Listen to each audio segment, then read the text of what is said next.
Greetings, Cliffview family, and all our friends that have joined us on your mobile devices and computer devices through Facebook and YouTube. I'm so glad that you joined this week's Sunday Bible class. Today's lesson topic is the flood, and it is taken from Genesis 7, verses 1 through 24. The lesson is brought to you by the Cliffview Church of Christ at 2424 Simpson Stewart Road in Dallas, Texas. As usual, we're going to start out with a word of prayer.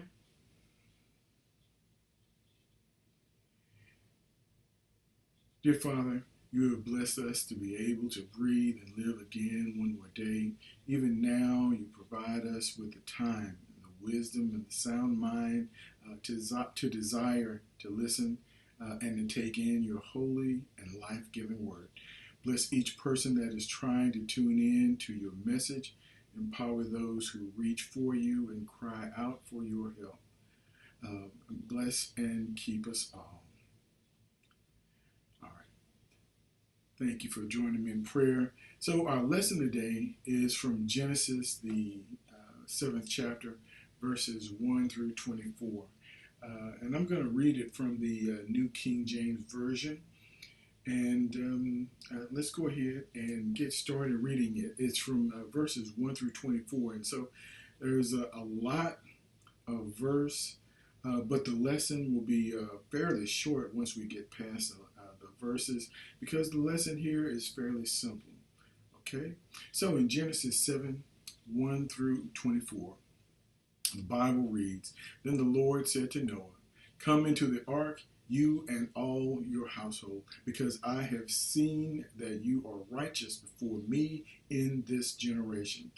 You shall take with you 7 each of every clean animal, a male and his female, 2 each of animals that are unclean, a male and his female. Also 7 each of birds of the air, male and female, to keep the species alive on the face of the earth. Verse number 4, it says, For after 7 days, after 7 more days, I will cause it to rain on the earth 40 days and 40 nights, and I will destroy from the face of the earth all living things that I have made. And Noah did according to all that the Lord commanded him. In verse 6, Noah was 600 years old when the flood waters were on the earth. Verse number 7 goes on and says, So Noah, with his sons, his wife, his sons' wives, went into the ark because of the waters of the flood. Of clean animals, of animals that are unclean, of birds, and of everything that creeps on the earth. 2 by 2 they went into the ark to Noah, male and female, as God commanded Noah. And it came to pass after 7 days that the waters of the flood were on the earth. In the 600th year of Noah's life, in the 2nd month, the 7th day of the month, on that day all the fountains of the great deep were broken up, and the windows of heaven were open, and rain was on the earth 40 days and 40 nights. Verse number 12, and the rain was on the earth for 40 days and 40 nights. Okay. Verse 13, on the very same day, Noah and Noah's sons, Shem, Ham, Japheth, and Noah's wife, and the 3 wives of his sons with them entered the ark. They and every beast after its kind, all cattle after their kind, every creeping thing that creeps on the earth after its kind, and every bird after its kind, every bird of every sort. And they went into the ark to Noah, 2 by 2, of all the flesh in which is breath of life. Verse 16, So those that entered, male and female of all flesh, went in as God commanded him, and the Lord shut him in. Verse 17, Now the flood was on the earth 40 days. The waters increased and lifted up the ark, and it rose high above the earth. The waters prevailed and greatly increased on the earth. And the ark moved about on the surface of the waters, and the waters prevailed exceedingly on the earth, and all the high hills under the whole heaven were covered. Verse 20, the waters prevailed 15 cubits upward, and the mountains were covered, and all flesh died that moved on the earth, birds and cattle and beasts and every creeping thing that creeps on the earth, and every man. All in whose nostrils was the breath of the Spirit of life, all that was on dry land died. So God destroyed all living things which were on the face of the earth, both man and cattle, creeping thing and bird of the air. They were destroyed from the earth. Notice how he keeps repeating, making sure we understand everything was destroyed. Only Noah and those who were with him in the ark remained alive. The waters prevailed on the earth 150 days.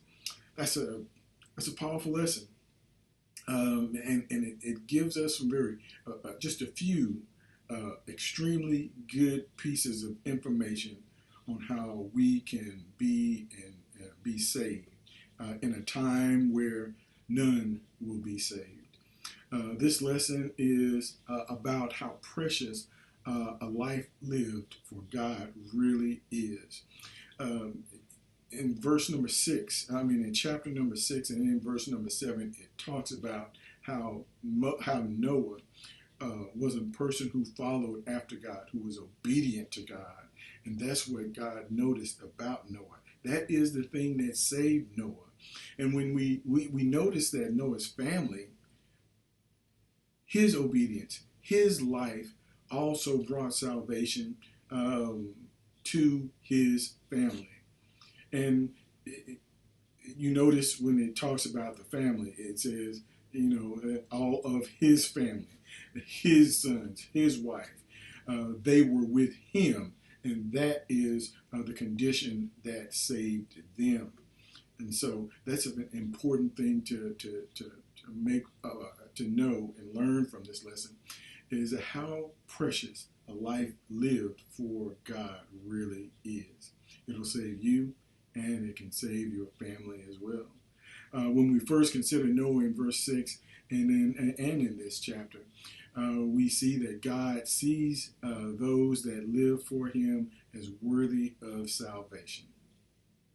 And that's what he's looking for. He looked across the entire earth, and there were scant few people who were worthy of being called his children and worthy of salvation. And so he began planning their salvation, their physical salvation, and their blessings, so that they would not have to suffer because of the sinful nature of pretty much everybody else. We see that God sees those that live for him as worthy of salvation.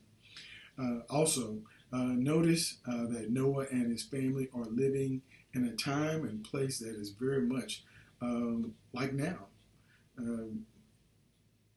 The environment has probably changed quite a bit, but the nature of man is basically the same. Man now is pulling away from God in every way. Even though many of us profess to be obedient children of God, we are still pulling away. Just a question. What do you think the people during Noah's time, what do you think they were thinking about? What were their minds and hearts preoccupied with? How would that have been different than what your heart and mind are preoccupied with, or mine, and pretty much everybody else's nowadays? And so what were they most concerned with? I would posit that these people that lived in Noah's time were indeed a lot like us. They were preoccupied with things that really don't lead to salvation. And as a matter of fact, they lead to death. So, and that's just something that you can answer, you can ask and answer yourself. Another lesson we can learn is that God destroys the sinful. in one way or another, sooner or later. That is proven and shown many times throughout the Bible, unfortunately. Conversely to that, though, is God's ability and desire to always save us. God saves His worthy children. He makes a mighty way for their salvation, for our salvation. In verse number 5, you remember, Noah did according to all the Lord commanded him. That is the thing. That is the thing that brings saving grace to a life lived for God. So keep that in mind. In fact, if you live your life in a way pleasing to God, God will even bless and save your family. We see that example here in Noah's story and in other stories in the Bible also. Some of the things that you've done in living for God and living a life that is pleasing to God, in some way during your life, you have saved your family some grief or some destruction, and so just know that. And if you consider that, you'll know, and you'll be able to think of some of those times where your actions or someone's actions who is living for God has blessed you and brought salvation and life to you. All right. So those are some things I'd like to consider. And really, I'd like to go to Ecclesiastes 12. I heard a preacher talking about this today, and I knew immediately that it was going to be applicable to our lesson today. In Ecclesiastes 12, verses 13 and 14, it talks about the conclusion of the matter. The Ecclesiastes 12, verse 13, it reads, Now all has been heard. Here is the conclusion of the matter. Fear God and keep His commandments, for this is the duty of all mankind. This is the reason, this is our purpose for all mankind, is to fear God and keep His commandments. For God, verse 14 says, For God will bring every deed into judgment, including every hidden thing, whether it is good or evil. And that is the matter in a nutshell. That is what we're supposed to be here, the reason what we're supposed to be doing in a nutshell, how we're supposed to be living our lives in fear of God, loving God, and keeping His commandments.